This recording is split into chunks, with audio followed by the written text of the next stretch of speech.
After exploring Valencia's historic old town in episode 2, I've started to create a set of photographs that documents the city and its people. In this episode, I begin my journey looking for a building with a controversial history.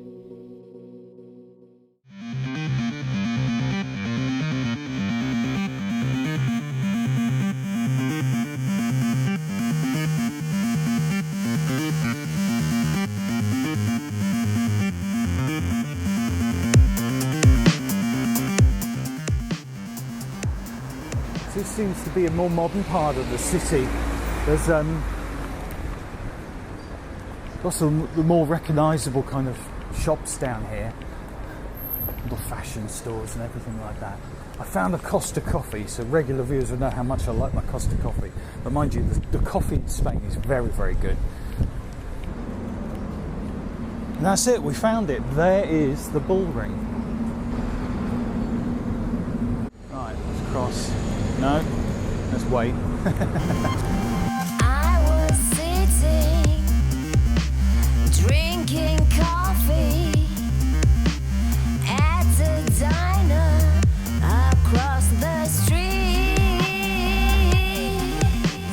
I was taking a puff from my cigarette, and then I saw a man approaching me. And this is it, Valencia's famous Bullring. You think of Spain and it's paella, sangria, sunshine, great people, and obviously bullfighting. Whether you agree with it or not, it's part of the culture, it's part of the history. It's been going on for so many years. It's all closed up at the moment. You can just see through this gap here.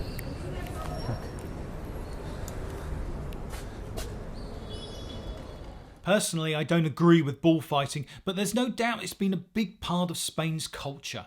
As a professional photographer, I've sometimes found myself covering a story that doesn't sit well with me. Still, I do believe stories, however unpleasant or controversial, should be documented so an audience can decide for themselves. The Bullring is such an imposing building in the heart of the city. It seemed quite eerie, all closed up with no signs of life, and so this is what I tried to capture in my images. Maybe one day the bulls will be left in peace and this magnificent building will be used for a happier form of entertainment. I guess only time will tell. It's quite, I don't know, the building here looks quite modern almost. I was expecting it to look older. Let's see if we can do something across the road.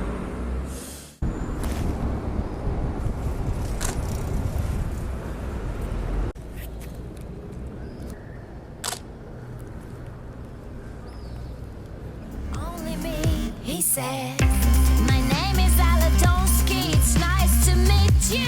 Please come with me to a place you've never seen. I will be your fantasy. Why me? Why me? I want you to take me from myself. I wanna be free.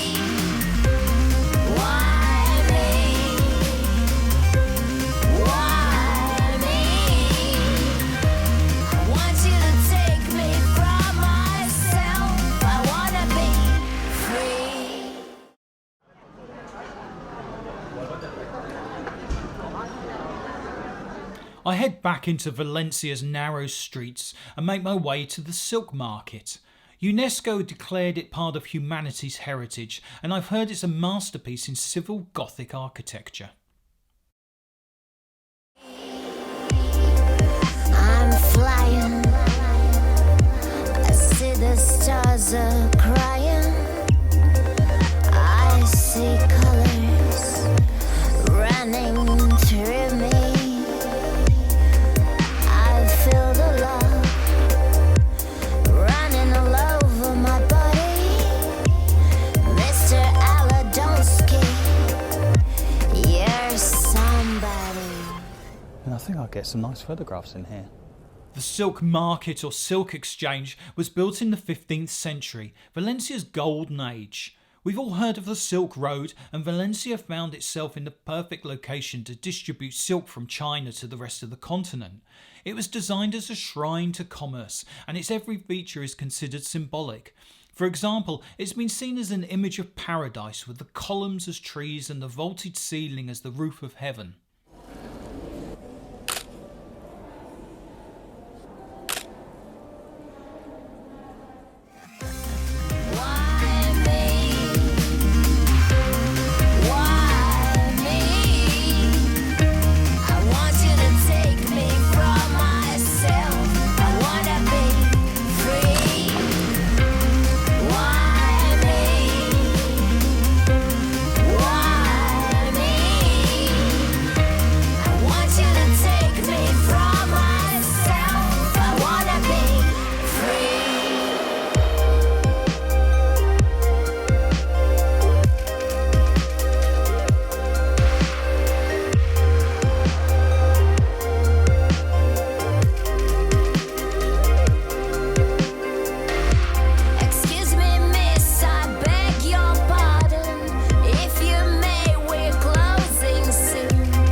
The silk market was an absolutely amazing place to look around.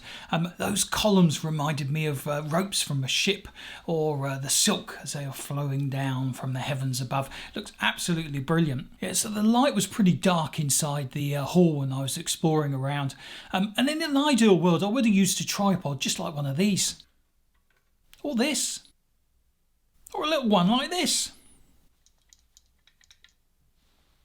But the problem with tripods is carrying the darn things. Right, the little mini ones are pretty good, but the larger tripods are a pain in the backside, especially when you're exploring a city. It really is a pain to be lugging not only all your camera gear around and all your snacks and everything else you're kind of taking with you when you're exploring the new place, but to then throw a tripod on your back as well really is a problem. When you haven't got a tripod, an old school way of doing it, a way that my dad would have told me how to do it, which is leave the tripod at home because you're carrying enough gear already, right? And you take your camera. Hang on, let me get a camera. The trusty Nikon FM2. Oh, lovely.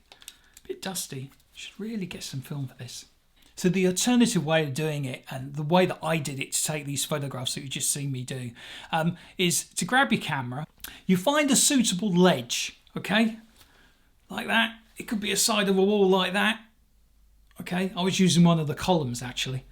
Pushing it tight up against it. Okay, so there's as little movement as possible, and then just firing the shutter. Just trying to keep everything as still as possible. And I tell you what, it works.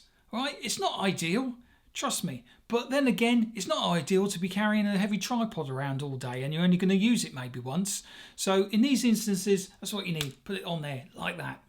But holding your camera really, really steady, you're hopefully not going to get much vibration or movement in the camera. And obviously you're going to be shooting, because it's inside, you're probably going to be shooting at a high ISO, so don't worry about that. A lot of people say, oh, you've got to shoot at a lower ISO. It really doesn't matter. Sometimes it's really nice to kind of bump that ISO up. And with the modern cameras now, you hardly notice it. Really, when you're getting up to 800, even over 1,000 sometimes, and you get some beautiful effects coming using that. So do that. Maybe you have to shoot wide open on the lens. So that's like an f2.8 or maybe an f4. Just play around with it. Watch your highlights. Make sure they don't get blown out. But yeah, start with getting this camera nice and steady on the platform. That will do it. So hopefully this little tip will help you. I've used it so many times before. Unbelievable, yeah. Leave the tripod if you can alone away. I've got two over there and they're really dusty. It's like hardly ever use them. Mind you, when I do use them, I do need them, but very rarely do I use them. Oh, who's this now? Ah, you know who it is. Hey, Tom. It's fine. It's fine. It's not a problem. I know. Yeah, it's okay. Now, listen. Now, Guido, I had a word, you know. It turns out that he's quite a nice guy. Yeah. I know. Well, he misunderstood, mate. Misunderstood. You know, a lot of people are misunderstood in this world. I invited him round for a cup of tea. Yeah, cup of tea. We're British. We like a nice cup of tea. Sort your problems out having a nice cup of tea. Well, and a cream cake as well. And had a nice long chat with him. And, well, he was up for a deal. Now, luckily, it turns out, funny this actually, you won't believe it. Turns out he's a big fan of that baking, you know, Bake Off, whatever it's called. Look, long story short, I've managed to get him to meet Mary Berry. He's over the moon. He's so looking forward to it.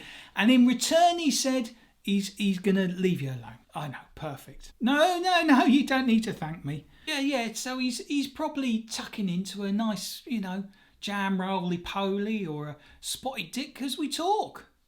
What? Oh, yeah, it's a pudding, mate. Yeah. Anything else? Anything? Oh, well, yeah, the VOC. Yeah, well, I'm glad you mentioned that because my guys spoke to your guys and I believe we got a date sorted out, have we not?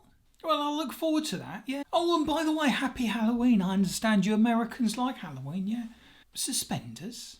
High heels? What do you mean? Well, that's a bit of a risky business, isn't it? Oh, the Rocky Horror Show. That's what you're going as, is it? Oh, right. Yeah, lovely.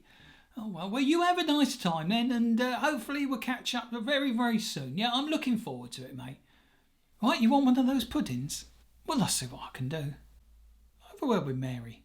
No problem. Yeah, it's called a spotted...